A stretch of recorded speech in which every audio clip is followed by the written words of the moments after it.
Attention Apple shoppers. The Apple iPhone 7 Plus and Jet Black 7 are completely sold out. Sold out. Why are you even waiting in the store? No. You keep moving. Get out of here. They're not there. You should have pre-ordered at 12 a.m., but you didn't. So wham. Now go. Go.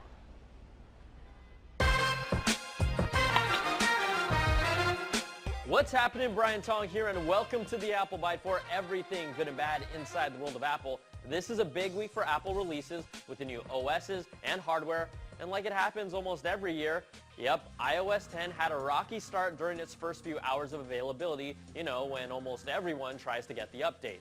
Now, some users received an error during the update process telling you to plug it into your computer and iTunes, and then it required that phone to be restored. Not a good thing for people who commit the cardinal sin of not doing a backup before an update. It's almost as bad as going out wearing the same underwear 2 days in a row without turning them inside out. Almost. Now, the issues have been resolved. iOS 10 is now good to go, and plenty of you will love the new features like Raise to Wake or the all-new notification screen. But I don't know about you, with all those bells and whistles, my current iPhone 6s's battery is getting sucked dry in almost half the time. I know change is always tough, and overall, it's better, but there might be one thing that bugs you. The insistence on iOS 10 to make us press the home button down to unlock the phone. Ain't nobody got time for that. So, if you want to do it without it, go to Settings, then General, Accessibility, find Home button, and then select Rest Finger to open. To open your phone with Touch ID without having to press the home button. It's subtle, it's kind of like iOS 9, I like it better, and now I've solved your first world problem. Alright, iMessage is going to be a love and hate thing for me. Love because it can be fun at times. Hate?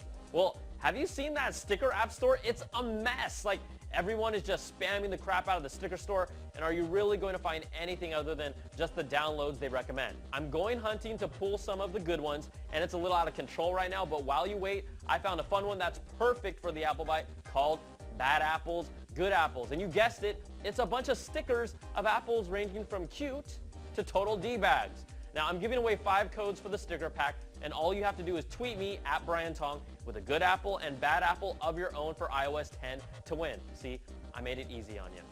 All right, early reviews are out for the iPhone 7, 7 Plus, the Apple AirPods, and the Apple Watch Series 2, and they literally echo everything we felt about them from last week's show.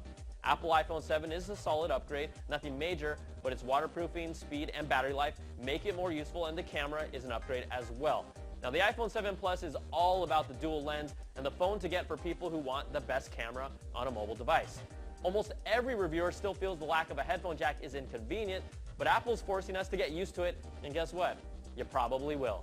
But don't worry, something even better is coming next year. The New York Times review couldn't hold back and tucked in a line at the end of their iPhone 7 review that said, Apple is likely to continue making iPhones without headphone jacks, and next year's iPhone will have a full screen face with the virtual button built directly into the screen, according to 2 people at the company who spoke on condition of anonymity.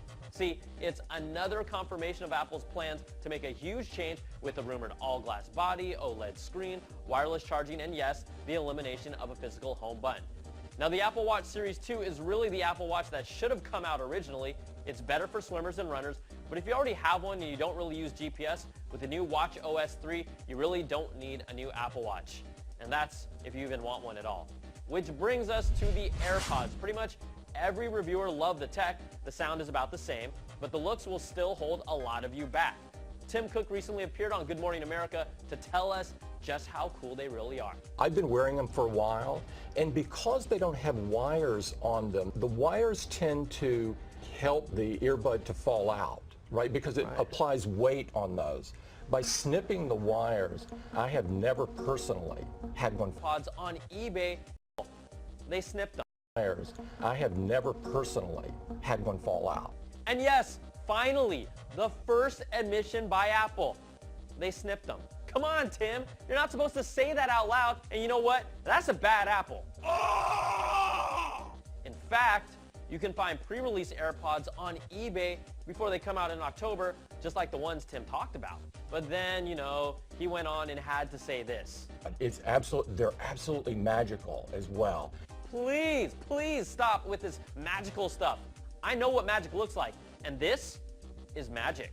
Is it empty to check it out? It's empty, and yeah. You, and you collapsed it and you open it up. Yep. And I want you to know it's empty. I'm going to show it to the audience, but it's black on black. And here's the wand. And here's the trick, Jimmy, you may have never seen. Borrow top hat, magic gesture, 2 taps, and out of the hat comes a rabbit. That's Hockey Puck, the rabbit, named after Joe Rickles. Wow, that really is magic. But you know what would have been really magical? If they somehow made the AirPods in black like these cool mock-ups from the master, Martin Hajek. Now I'm still waiting to see an actual exec wearing the AirPods, and until then, I'll still always have this.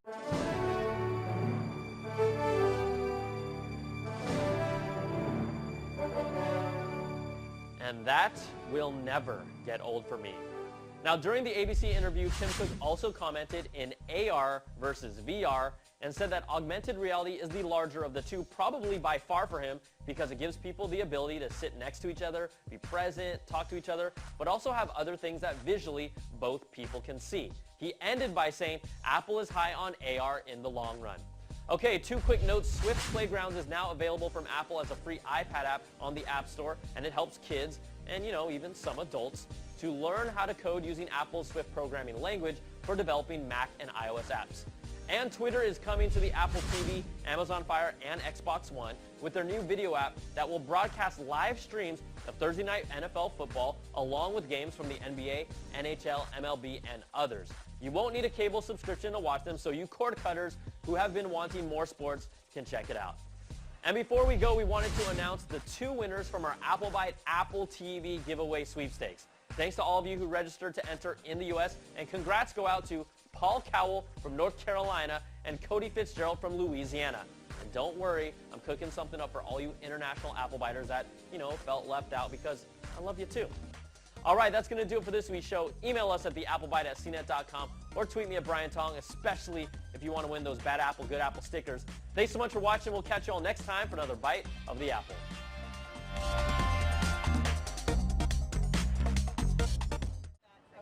Hey, what's up, fellas? You guys all watch the Apple Bite, right? You do? Yeah? Cool. Okay, well, can I hop in over here? What? For reals? Damn, man.